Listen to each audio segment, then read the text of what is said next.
All right, Luke and Sienna. So I saw this movie in Toronto. I saw it in New York. Really, really enjoyed it. It's something really, really different. And for you guys, having done independents, having done blockbusters, what makes you want to do something like this? For me, it was I loved Ben Wheatley's films. I've been a huge fan of him, and he is, I think, one of the most kind of exciting talents that we have in England at the moment. I think most English actors would leap at that chance. And Jeremy Thomas, our producer, took a book that was iconic and essentially unfilmable and wanted to take that risk and try to film it. All the ingredients were there. It was a great cast and interesting, dark people set in this cool 70s strange world. And it felt like a holiday from work in a sense. So there were no boundaries. You could just really dive in, and that was exciting. Yeah, it was. It felt very experimental in a way, and we were, like you said, there were no boundaries. We were given a license to go where we wanted to go. And for me, just reading the character on the page, I knew that it was sort of like wherever I rated my level 10 was probably his level 1, so I could go even further with it. And Ben pushed me often to go a little bit further, and so looking back at the film, there are moments I can't even remember shooting because I pushed myself. He pushed me so far, which is great. As an actor, you want to shock yourself as much as shock the audience sometimes. And this film really has that ability. Ballard wrote a book that is pushes a lot of buttons, makes you question a lot of things about society and class system and all those things. And if the rules are broken and people start living very primitive tribal existences, what would happen? And this was a film where we were all allowed to experiment and try those things out. Underneath everything with this movie, the underlying message is really all about class structure and hierarchy. Obviously, we have the rich, we have the poor, and your characters fall on polar opposite ends. When you see people watching this movie, what do you want them to take away?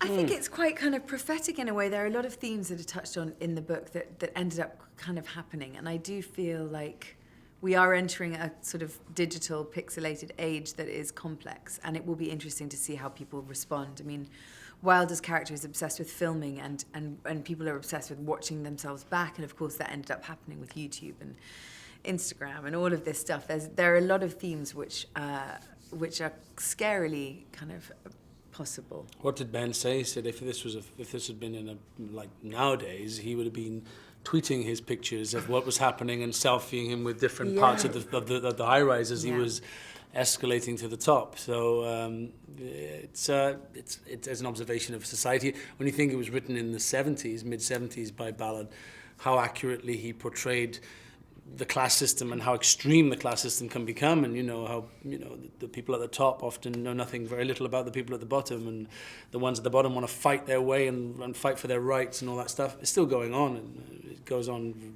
even in more extremes, I think, nowadays than even in the book. Luke, you obviously talked about the intensity on set and ratcheting it up past even a 10. What was it like? Because this movie is so intense. So for you guys as actors, when you have to be in that constant state of intensity, constant state of flux, where there's this constant emotional disruption going on, what's it like for you guys to play those types of characters in this movie?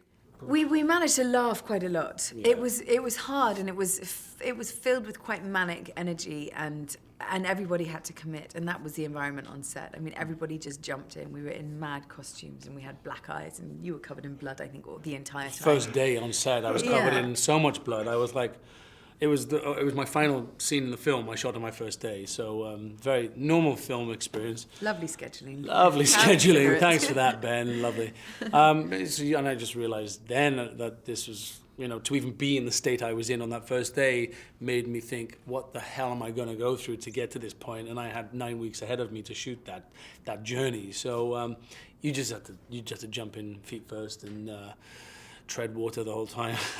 So obviously you've mentioned that this is a Ballard novel, and he wrote this in the 70s. Was this something that you guys read before getting involved with this movie? And if so, could you envision it while reading the book, how it would be modernized and how Ben would take it and visually bring it into the future and make it this retro, modernistic, dystopian feel? I'd read the script before I read the book. I'd read Crash. That was the only Ballard book that I'd read before. And there are differences, but in its essence, it felt really impressive because having read the book, I could not imagine how you could have got a script out of it, and Amy did. Amy Jump, our writer.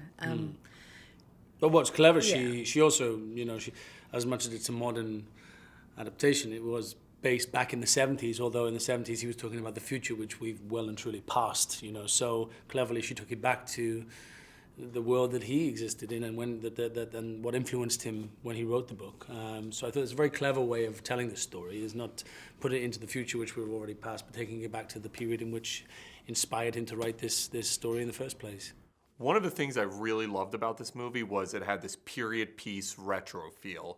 For you guys, when you're filming in that kind of environment where you're in this condo that looks like it's in the 70s, the period wardrobes, what's that like for you guys? It's got to be such a different, cool, just, I don't know, crazy feel filming in that type of claustrophobic environment. Just the 70s. It wasn't that far away. It was a very classy 70s, actually. I mean, It's different. It's like an isolated, crazy environment. It was all there for you in a we're way. in New York. I mean, the high-rises in this city go up 60 floors even higher than this, and they have their own. They have shops and pools and all this stuff going on. I mean, it's not that different to the existences now, except, they don't go crazy like they do in the high-rises, hopefully. So, Sienna, one of the things I loved was we get to see your character essentially obsessed with Tom's character, and they form this kind of relationship. It's funny because I've interviewed Tom a bunch of times, and he's like the nicest dude. What was it like for you when you're working with him and building that type of chemistry? What is it like? How do you get to that place with him? Well, as you know, he's just the most accessible and intelligent, sweet-natured man. It's not something that you can build on. It was very much on the page. And it's just what was required. These two people had this hunger for each other, and it played out. But those scenes, the intimate scenes, they're never particularly comfortable. They're always relatively amusing. And I think there's a moment in the love scene where we both crack up laughing, and that actually happened for real. And Ben loved it. So it was a great moment because it felt so. I mean, because I suppose that can happen, but I think I had my back on a table and it like squeaked and we just lost it. But he cut that into the film. Those moments are priceless, but you can't rehearse them, you can't plan them. One of the most fascinating parts of the movie, and one that I enjoyed the most, was obviously seeing the tribal breakdown. We begin to see with these classes how the breakdown begins to occur, and so much of it is very similar to what could occur in society.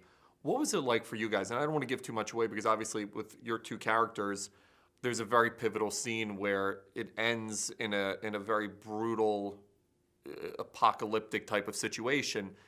What was it like for you guys to actually film that type of tribal breakdown? Because I can't even imagine the intensity must have been off the charts.